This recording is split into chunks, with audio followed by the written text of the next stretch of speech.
খালেদা জিয়া আজকে সকাল 6টায় ইন্তেকাল করেছেন। তো আজকে ক্যাবিনেটের একটি স্পেশাল সভা হয় এই বিষয়ে। সভাপতিত্ব করেন চিফ অ্যাডভাইজার মহোদয়। তো এই বিষয়ে আমাদের adviser law adviser professor Asif Nazrul বিস্তারিত বলবেন। আসসালামু আলাইকুম। আজকে বাংলাদেশের জন্য, বাংলাদেশের প্রতিটি মানুষের জন্য গভীর শোকের একটা দিন। আজকে বাংলাদেশের 3 দিনবারের সাবেক প্রধানমন্ত্রী, গণতন্ত্র, সার্বভৌমত্ব এবং বাংলাদেশের মর্যাদা রক্ষায় অতন্দ্র প্রহরী আপসীর নেত্রী বেগম খালেদা জিয়া ভোর 6টার সময় শাহাদত বরণ করেছেন। ইন্না লিল্লাহি ওয়া ইন্না ইলাইহি রাজিউন। গোটা জাতির মতো আজকে আমাদের সরকারে যারা আছেন আমরাও গভীরভাবে শোকাভিভূত। এই শোকের পরিবেশে আজকে বিশেষ আয়োজনে প্রধান উপদেষ্টার সভাপতিত্বে উপদেষ্টা পরিষদের একটা বিশেষ সভা অনুষ্ঠিত হয়েছে। সভার শুরুতে সাবেক প্রধানমন্ত্রী বেগম খালেদা জিয়ার মৃত্যুতে দাঁড়িয়ে 1 মিনিটে নীরবতা পালন করা হয় এবং তার আত্মার মাগফিরাত কামনা করে মোনাজাত করা হয়। মোনাজাত পরিচালনা করেন আমাদের ধর্মমন্ত্রী। সবাই বেগম জিয়ার মৃত্যুতে আগামীকাল থেকে 3 দিনের জন্য রাষ্ট্রীয় শোক প্রস্তাব গৃহীত হয়েছে এবং আগামীকাল সাধারণ ছুটির ঘোষণার সিদ্ধান্ত হয়েছে। সবাই বেগম জিয়ার মৃত্যুতে একটি শোক প্রস্তাব গৃহীত হয়। শোক প্রস্তাব পাঠ করেন আমাদের তথ্য এবং পরিবেশ উপদেষ্টা।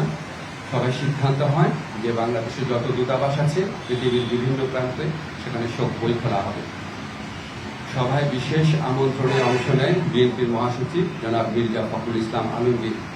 তিনি সাবেক প্রধানমন্ত্রী বেগম খালেদা জিয়ার পক্ষ থেকে, খালেদা জিয়ার পরিবার, বেগম খালেদা জিয়ার পরিবার এবং দলের পক্ষ থেকে অন্তর্বর্তীকালীন সরকারের প্রতি কৃতজ্ঞতা প্রকাশ করেন এবং বেগম জিয়ার নিরাপত্তা সহ সকল ক্ষেত্রে প্রয়োজনীয় সহযোগিতা প্রদান করার জন্য ধন্যবাদ জানান।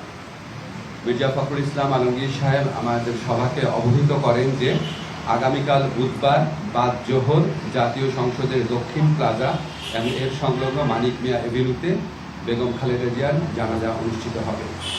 জানাজার পর তাকে শহীদ রাষ্ট্রপতি, বীর মুক্তিযোদ্ধা রাষ্ট্রপতি জিয়াউর রহমানের পাশে দাফন করা হবে। ওনার দাফন করা হবে শহীদ রাষ্ট্রপতি জিয়াউর রহমানের পাশে। আজকে সবাই বেগম জিয়ার দাফন এবং জানাজা সম্পর্কিত বিষয়ে সরকার সব ধরনের সহযোগিতা প্রদান করবে বলে জানিয়েছেন মাননীয় প্রধান উপদেষ্টা।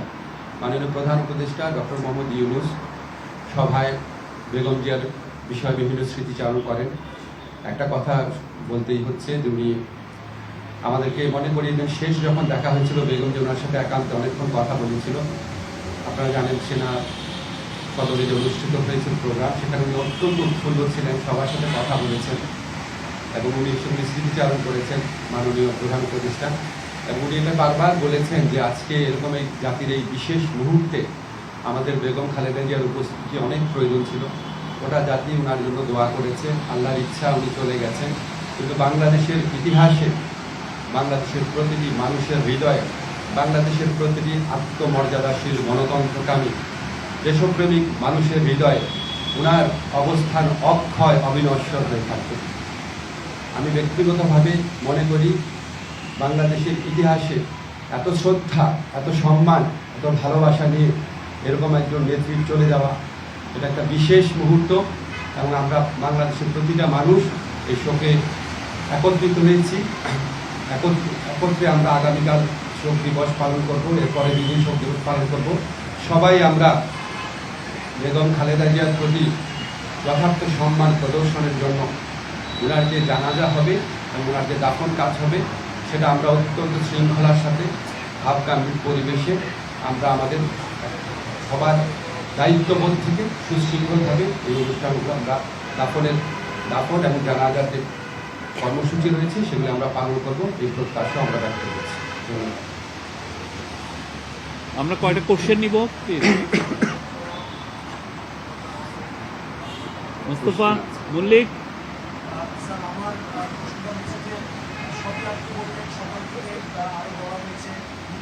আপনারা জানাবেন সরকার এবং বিএনপির পক্ষ থেকে বলা হয়েছে।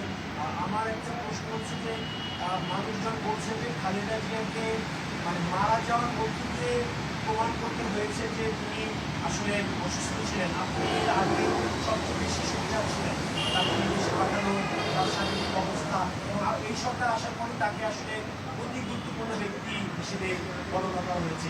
কিছুটা তো নির্দয় আচরণ হয়েছিল এই আগের সময়। আপনি আগের সময় নির্দয় আচরণের কথা বললেন, ওনাকে একটা প্রহসনমূলক রায়ে ওনাকে জেলখানায় পাঠিয়ে অকথ্য নির্যাতন করা হয়েছে। বেগম খালেদা জিয়াকে যেই মামলায় দোষী সাব্যস্ত করা হয়েছে, এটা যে প্রহসনের একটা রায় ছিল, এটা যে একটা সম্পূর্ণ সাজানো রায় ছিল, এটা আমাদের সর্বোচ্চ আদালতের আপিল এবং রিভিউর মধ্যে দিয়ে প্রমাণিত হয়েছে। সর্বোচ্চ আদালত সুপ্রিম কোর্টের আপিলের ডিভিশনের রায়ের মধ্যে বারবার বলা হয়েছে যে বেগম জিয়াকে যেই মামলায় সাজা দেওয়া হয়েছে সেটা সম্পূর্ণ রংলি, উদ্দেশ্য প্রণোদিতভাবে, জিজ্ঞাসা প্রসূতভাবে ওনাকে সাজা দেওয়া হয়েছিল।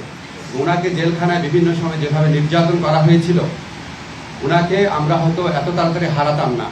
আমি ব্যক্তিগতভাবে মনে করি বেগম জিয়ার এই মৃত্যুর পিছনে ফ্যাসিস্ট যে প্রধানমন্ত্রী ছিলেন শেখ হাসিনা এবং ওনার যে সরকার আছে, অবশ্যই তার দায় রয়েছে। মারুফা,